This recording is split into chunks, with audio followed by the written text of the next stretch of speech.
जिस भारत का ख्वाब उन्होंने देखा उसकी सबसे महत्वपूर्ण बात कानून का शासन ही था। और जिस वक्त हम यहाँ खड़े होकर बाबा साहब को याद कर रहे हैं, उसी वक्त इस देश में ऐसा माहौल है कि कानून पर या कानून के पूरी प्रक्रिया पर किसी बुलडोजर का खतरा मंडरा रहा है।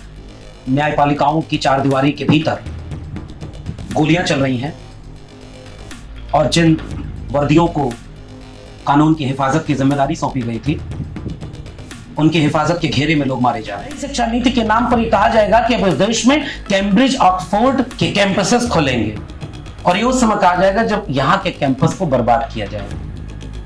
ठेके पर प्रोफेसर बनाने वाले लोग इस मुल्क को विश्व गुरु बनाने का ख्वाब दिखाते हैं। ये अंतर्विरोध है कि कथावाचकों को सुनने इस देश के लाखों लाख लोगों की भीड़ आज भी जाती है और उसके सबूत हमारे पास हैं कि वो कथावाचक साफ तौर पर कहते हैं कि ये भाई आपके बच्चे का परीक्षा जब हो, ये बेलपत्री लो, इसमें शहर लगाओ, इस पर लगा दो, आपका बच्चा पास हो जाएगा। और उसी के समानांतर अखबार में खबर छपी उसका खुद का बेटा 8वीं में फेल हो गया। इस अंतर्विरोध के बीच में हम कहां हैं? डॉक्टर अंबेडकर के पास मौका था। मैं क्यों जोर दे रहा हूं ओरिजिनल डिग्रियों पर? मैं किसी और पर तंज नहीं कर रहा।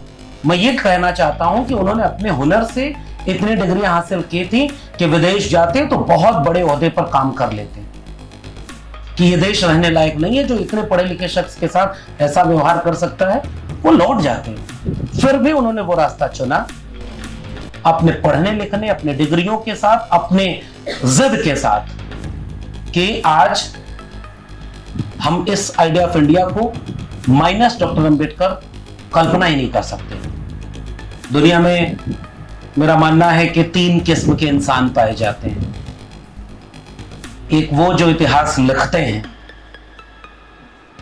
हम जिस आइडिया ऑफ इंडिया की बात कर रहे हैं वो बिरसा, फूले, अंबेडकर, पेरियार, भगत सिंह, गांधी, इन सब को मिलाकर बनने वाला एक आइडिया ऑफ इंडिया। और इन सब ने और ऐसे तमाम लोगों ने इतिहास लिखा। दूसरे कुछ वो लोग होते हैं जो इतिहास पढ़ते हैं। और अब तीसरी एक बिरादरी ऐसी भी है जिसे न इतिहास लिखने का मौका मिला, न इतिहास पढ़ने का मौका मिला, तो अब वो इतिहास बदलने पर काम कर रहे हैं और सिलेबस बदल के सोचते हैं कि वो नया इतिहास लिख रहे हैं। बहुत शुक्रिया दिल्ली बार एसोसिएशन आज बाबा साहब के जयंती का ये कार्यक्रम रखने के लिए और इसमें हमें आमंत्रित करने के लिए। और बाबा साहब डॉक्टर अंबेडकर को याद करते हुए जिस भारत का ख्वाब उन्होंने देखा उसकी सबसे महत्वपूर्ण बात कानून का शासन ही था। और जिस वक्त हम यहां खड़े होकर बाबा साहब को याद कर रहे हैं, उसी वक्त इस देश में ऐसा माहौल है कि कानून पर या कानून के पूरी प्रक्रिया पर किसी बुलडोजर का खतरा मंडरा रहा है। न्यायपालिकाओं की चारदीवारी के भीतर गोलियां चल रही हैं और जिन वर्दियों को कानून की हिफाजत की जिम्मेदारी सौंपी गई थी, उनकी हिफाजत के घेरे में लोग मारे जा रहे हैं। जिन कानूनों को किसी दुर्दांत अपराधी को सलाखों के पीछे पहुंचाने के लिए इजाद किया गया था, उन्हीं कानूनों पर कोई शोधार्थी, कोई प्रोफेसर इस समय जेल में है। मुझे लगता है कि हम ऐसे वक्त में एक ऐसे शिल्पकार, एक ऐसे हम ख्याल शख्स को याद कर रहे हैं जिसने ऐसे भारत का ख्वाब तो कम से कम नहीं देखा था। दुनिया में मेरा मानना है कि 3 किस्म के इंसान पाए जाते हैं। एक वो जो इतिहास लिखते हैं। हम जिस आइडिया ऑफ इंडिया की बात कर रहे हैं वो बिरसा, फूले, अंबेडकर, पेरियार, भगत सिंह, गांधी, इन सब को मिलाकर बनने वाला एक आइडिया ऑफ इंडिया। और इन सब ने और ऐसे तमाम लोगों ने इतिहास लिखा। दूसरे कुछ वो लोग होते हैं जो इतिहास पढ़ते हैं। और अब तीसरी एक बिरादरी ऐसी भी है जिसे न इतिहास लिखने का मौका मिला न इतिहास पढ़ने का मौका मिला, तो अब वो इतिहास बदलने पर काम कर रहे हैं और सिलेबस बदल के सोचते हैं कि वो नया इतिहास लिख रहे हैं। और जब भी सिलेबस की बात होती है मुझे याद आता है कि हम दिल्ली विश्वविद्यालय, इस देश का सबसे प्रतिष्ठित विश्वविद्यालयों में से एक, उससे जुड़कर भी ये सवाल आज तक पूछते हैं कि आजादी के बाद डॉक्टर अंबेडकर सिलेबस में कहां थे। कितने विश्वविद्यालयों में उन पर शोध हुए, कितने पाठ्यक्रमों में उनके ऊपर किताबें लिखी गई, इस देश के नागरिकों को कितना जानने दिया गया कि डॉक्टर अंबेडकर कौन थे। डॉक्टर अंबेडकर का समग्र प्रकाशन 1980 में क्यों छपा? उन्हें भारत रत्न 1990 में आकर क्यों मिला? ये सवाल इस देश की आने वाली पीढ़ियां भी बार बार पूछेंगी। कहीं ऐसा तो नहीं कि जिस मुल्क के लिए अभी पूर्व के वक्ता जिस कुर्बानी का जिक्र कर रहे थे, बाबा साहब के निजी जीवन की कुर्बानियां, और पिछले दिनों संयोग से हमें साथ में उस जगह पर जाने का मौका मिला, सयाजी बाग, गुजरात। डॉक्टर अंबेडकर जब डिग्रियों का और सारी ओरिजिनल डिग्रियों को लेकर वो आए थे इस देश में, उन सारी ओरिजिनल डिग्रियों के होने के बावजूद जब वो नौकरी करने गए तो उन्हें जो अपमान झेलना पड़ा, उसके बाद जिस जगह पर रोए, और उससे ज्यादा बड़ी बात कि उसी जगह पर संकल्प लिया कि मैं जब तक इस जातिवाद को खत्म न कर दूं मैं चैन से नहीं बैठूंगा। डॉक्टर अंबेडकर के पास मौका था। मैं क्यों जोर दे रहा हूं ओरिजिनल डिग्रियों पर, मैं किसी और पर तंज नहीं कर रहा। मैं ये कहना चाहता हूं कि उन्होंने अपने हुनर से इतनी डिग्रियां हासिल की थी कि विदेश जाते तो बहुत बड़े ओहदे पर काम कर लेते, कि ये देश रहने लायक नहीं है जो इतने पढ़े लिखे शख्स के साथ ऐसा व्यवहार कर सकता है।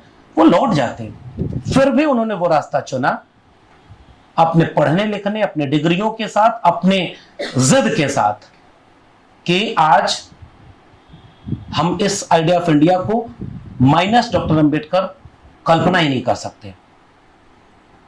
और ऐसे तमाम संघर्ष इस देश को बनाने के लिए किए गए। डॉक्टर अंबेडकर का बहुत मतभेद था गांधी से, लोहिया का बहुत मतभेद था गांधी से।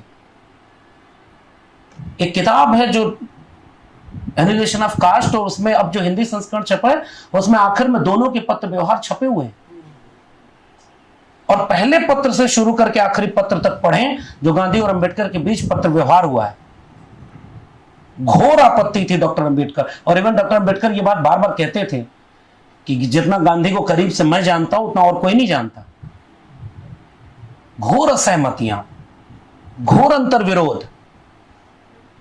और अब कुछ लोग इतिहास की किताबें लिख रहे हैं तो कह रहे हैं कि डॉक्टर अंबेडकर गांधी के हत्या पर, वध नहीं कह रहा हूं मैं, हत्या कह रहा हूं, हत्या पर दुखी नहीं हुए थे, और मिसकोट करके ये बात कही जा रही थी।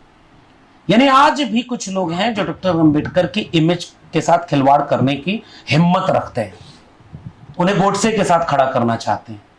और जब वो बाद में पूरा पत्र आया तो ये बात बताई, डॉक्टर अंबेडकर ने भगत सिंह की शहादत के बाद अपने पत्रों का संपादकीय भगत सिंह के नाम लिखा।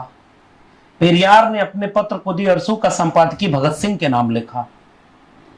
लोहिया और अंबेडकर मिलकर 1956 में पत्र व्यवहार करते हुए कहते हैं कि डॉक्टर लोहिया डॉक्टर अंबेडकर को खत लिखते हैं कि अब आपको पूरे देश की अगुवाई करनी चाहिए और हम उसके लिए एक सम्मेलन बुलाना चाह रहे हैं दिल्ली में।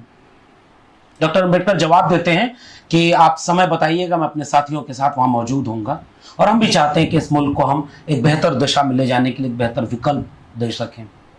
और अफसोस कि वो मुलाकात होती उससे पहले डॉक्टर अंबेडकर अलविदा कर गए।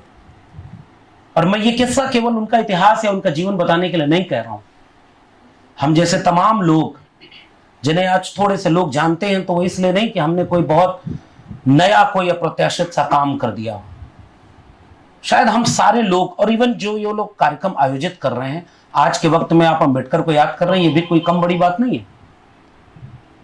तो इन सारे लोगों में एक ही बात साझा है जो मुझे उचित लगती है कि हम सब लोग अपने हिस्से का थोड़ा सा सच बोलने की कोशिश कर रहे हैं और कोई नई बात नहीं, दिल में जो है वही ज़बान पर है और कोई खास बात नहीं हम में। और इसलिए क्योंकि ये सच कहते हुए हम केवल एक गुजारिश चाहते हैं अपने मुल्क से, अपने आने वाले पीढ़ियों की बात तो बाद में करें, अपने सामने जो लोग मौजूद हैं उनसे, कि ये इतिहास ये बताता है कि बहुत मुश्किल से ये कारवां यहां तक पहुंचा था और अब ये कारवां वापस कई गुना पीछे ले जाया जा रहा है। और मैं बिल्कुल सहमत होते हुए गौतम साहब से ये बात कह रहा हूं। इन्होंने कहा 100 में 70% तो जा चुका है, मेरा मन कर रहा है इसमें 10-15% और जोड़ूं। क्यों? क्योंकि मैं उसका संदर्भ जब विश्वविद्यालयों से लेता हूं और जो पढ़ाई की बात इन्होंने कही, मैं उसी को जोड़ के कह रहा हूं कि जिस देश में कोविड के समय, यह अलग बात है कि आपको दिखता हुआ एक भारत होगा जिसमें लोग गाय गोबर गौमूत्र से कोरोना भगा रहे थे, देश बहुत नहीं बदला। देश में अब अनुच्छेद 51 ये कहता है कि वैज्ञानिक चेतना का विस्तार करेंगे और टीवी पर बैठकर किसी बाबा के जरिए ये दिखाया जाता है कि देखिए अब चमत्कार हो रहा है। ये अंतर्विरोध हमारे देश में है। ये अंतर्विरोध है कि कथावाचकों को सुनने इस देश के लाखों लाख लोगों की भीड़ आज भी जाती है और उसके सबूत हमारे पास हैं कि वो कथावाचक साफ तौर पर कहते हैं कि ये भाई आपके बच्चे का परीक्षा जब हो, ये बेलपत्री लो, इसमें शहद लगाओ, इस पर लगा दो, आपका बच्चा पास हो जाएगा। और उसी के समानांतर अखबार में खबर छपी उसका खुद का बेटा 8वीं में फेल हो गया। इस अंतर्विरोध के बीच में हम कहां हैं? हम यानी वो थोड़े से लोग जिनके हाथ में कलम और किताब अभी है, और वो कलम और किताब हमें भारत के संविधान के जरिए मिले। और अब मैं वो बात क्यों कहना चाहता हूं, और आखिरी बात मेरी यही है कि हम किसे कह रहे हैं कि वो लुट गया? वो इस मुल्क का आईन है, वो इस मुल्क का दस्तूर है, जिसमें बॉम्बे लेजिस्लेटिव असेंबली में डॉक्टर अंबेडकर का पूरा बयान, पूरी जिरह इस बात की थी कि स्टेट जितना पैसा लोगों की आय से कमाता है, आजकल कुछ लोग कहते हैं कि टैक्स पेयर का पैसा, सर ने बिल्कुल ठीक कहा है भाई, एक माचिस भी कोई खरीदता है तो वो भी उसका टैक्स देता है। लोगों को डायरेक्ट टैक्स और इनडायरेक्ट टैक्स में अंतर नहीं समझ में आया। और बाबा साहब कहते हैं कि इसका सबसे ज्यादा हिस्सा शिक्षा पर खर्च होना चाहिए। और आज उसी कोविड के समय 3 कानून पास हुए, कृषि सुधार के नाम पर, श्रमिक सुधार के नाम पर और शिक्षा सुधार के नाम पर। बर्बादियों के कानून सुधार के नाम पर पास हुए और नई शिक्षा नीति ने अब जो चीज लागू कर दी है, 40% सिलेबस ऑनलाइन मोड स्वयं ऐप बन चुका है, उसमें ऑनलाइन मोड में शिक्षा दी जाएगी। अब डिग्रियां बहुत कम दाम में भी मिला करेंगी, आप घर बैठे डिग्री ले सकते हैं, ओरिजिनल, फिर से कह रहा हूं, दिल्ली विश्वविद्यालय की डिग्री मिलेगी घर बैठे, मगर उस डिग्री का कागज के पन्ने के सिवा आप कोई मोल नहीं बचेगा। और वो काम नई शिक्षा नीति ने किया है। जिन डिग्रियों की कीमत होगी उनके लिए अब लाखों रुपए खर्च करने होंगे आपको। और नई शिक्षा नीति के नाम पर यह कहा जाएगा कि अब इस देश में कैम्ब्रिज ऑक्सफोर्ड के कैंपसेस खोलेंगे, और ये उस समय कहा जाएगा जब यहां के कैंपस को बर्बाद किया जाएगा। ठेके पर प्रोफेसर बनाने वाले लोग इस मुल्क को विश्व गुरु बनाने का ख्वाब दिखाते हैं। और इसलिए मैं जिस बर्बादी की तरफ इशारा कर रहा हूं, हम ये चर्चा इस जगह पर कर सकते थे कि हमारा आइडिया ऑफ इंडिया क्या था, संविधान लागू होने के बाद क्या बदला, और अब कैसे वो बदल के खत्म हो रहा है। हर हाथ तिरंगा, हर घर तिरंगा, ये एक दृश्य है। हर घर में एक बेरोजगार और हर हाथ में एक बेरोजगार, वो एक दूसरा दृश्य है। जिस हाथ को तिरंगा पकड़ाया गया, इस मुल्क में जंगे आजादी में शहीद होने वाले लोगों ने उस तिरंगे की जगह उनके हाथ में काम देखने का ख्वाब देखा रहा होगा। जैसे काम न दे पाए उसे तिरंगा पकड़ा दिया, जैसे शिक्षा न दे पाए अब उसे कुछ लोग कहते हैं कि चाकू और तलवार तेज करके अपने घर में रखो। ऐसे वक्त में मुझे खतरे में कलम और किताब दिखाई दे रही है। मुझे खतरे में हम वो पहली पीढ़ी के लोग दिखाई दे रहे हैं जो भारत का संविधान और मंडल कमीशन न होता तो यहां तक कतई न पहुंच पाते। और हम ये साफ देख रहे हैं कि जिन सीढ़ियों से चलकर हम आए उसके डंडे तोड़े जा चुके हैं। और इसलिए मैं इस जागरूक समूह के सामने और इसके जरिए जहां तक ये बात पहुंचेगी वहां तक यही बात पहुंचाना चाहता हूं कि जो इस समय, ठीक इस समय कहीं सड़क पर मजदूरी कर रहा हो, पत्थर तोड़ रहा हो, कोई महिला किसी के घर में काम कर रही हो, कोई बच्चा बाल मजदूरी कर रहा हो, वो नहीं बचा सकते इस देश को, क्योंकि अगर वो दिन भर श्रम नहीं करेंगे तो रात को उनके घर चूल्हा नहीं जलेगा। तो जिन लोगों के हाथ में थोड़ी समझदारी, थोड़ा मौका है, अगर वही लोग अपनी जिम्मेदारी न निभा पाए तो हम नाहक इस मुल्क के आम आवाम को ये कोसते हैं कि वो उनको फलाने को वोट दे रहे हैं और वो वोट कर रहे हैं। हमने अपनी कौन सी जिम्मेदारी निभाई? हम बाबा साहब को कितना ले गए? मूर्तियों का एक दौर था जो बहुत जरूरी है इस देश में, और देश नहीं दुनिया में सबसे ज्यादा मूर्तियां अगर तोड़ी गई तो डॉक्टर अंबेडकर की तोड़ी गई। इस बात से हमें समझना चाहिए कि उन मूर्तियों की कीमत और अहमियत क्या थी। लेकिन हमारी पीढ़ी के लोग अब उन मूर्तियों के साथ किताबों तक अगर न ले गए डॉक्टर अंबेडकर को, आज के सवालों से अगर डॉक्टर अंबेडकर को नहीं जोड़ पाए, तो शायद हम कोई औपचारिकता निभा रहे हैं कि हम डॉक्टर अंबेडकर की जयंती मना रहे हैं, मगर अफसोस कि हम उनके सपनों का भारत नहीं बना रहे। या जो लोग जिस एक बात के लिए, और मैं कहने का जोखिम बार बार उठाऊंगा, डॉक्टर अंबेडकर ने इतनी सख्त चेतावनी किसी दूसरी बात के लिए कतई नहीं दी कि अगर हिंदू राष्ट्र हकीकत बनता है तो वो इस देश के लिए सबसे बड़ा अभिशाप होगा। और आखिरी वाक्य है उस कोटेशन का कि किसी भी कीमत पर इस मुल्क को हिंदू राष्ट्र बनने से रोका जाना चाहिए। मैं ये गुजारिश करते हुए जा रहा हूं, वो चेतावनियां, वो संकेत डॉक्टर अंबेडकर के वो हमारे लिए थे, क्योंकि हमें वो पता है, हमें साफ दिख रहा है। कबीर साहब डॉक्टर अंबेडकर जिन्हें अपना गुरु मानते थे, कबीरा तेरे जगत की उल्टी देखी रीत, और पापी मिलकर राज करें, साधु मांगे भीख। शायद हम ऐसे किसी मोड़ पर खड़े हैं। मैं ये बातें कहते हुए शायद अपने भीतर एक हिम्मत, और आप सबने बुलाया, इससे भी शायद हम हिम्मत लेकर जा रहे हैं कि हमारे अंदर वो जुनून और हौसला बचा रहे कि हम डॉक्टर अंबेडकर को पढ़ते रहें, डॉक्टर अंबेडकर और उन जैसे तमाम लोगों से हिम्मत लेते रहें, और आखिरी वक्त तक वो लड़ाई लड़ते रहें सर, जिसके लिए आने वाली पीढ़ियां कम से कम हमसे ये सवाल न करें कि तुमने लाभ तो डॉक्टर अंबेडकर का सब लिया था, हमारे लिए कुछ छोड़ा नहीं। मैं चाहता हूं कि मैं उस समय बोलूं कि उस समय भी मैं ये बात कह रहा था कि हम सब कुछ लुटता हुआ अपनी आंखों से चुपचाप नहीं देखेंगे, हम लड़ेंगे, जीतेंगे। बहुत बहुत धन्यवाद।